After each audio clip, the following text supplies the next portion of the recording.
থাকা কে? পান বেচা শেষ, সব শেষ। কয় টাকার পান নিয়ে আইছিলেন? 4,000 টাকা বিক্রি হয়ে গেছে। লাভ হয়েছে কত? 2700 টাকা লাভের থেকে দুপুরে খাইছেন? হ্যাঁ, কোথায়?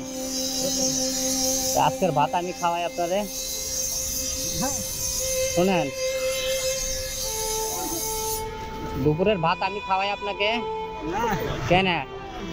আরে আছে আমার কাছে, শোনেন এদিকে আছে। আজকে দুপুরের ভাত আমি খাওয়াচ্ছি, অসুবিধা কি আছে? আমার খাবার খাবার রেডি আছে, নিয়ে আসছি আমি মাত্র। এই শুনেন, সমস্যা কি খাইলে এটা বলেন?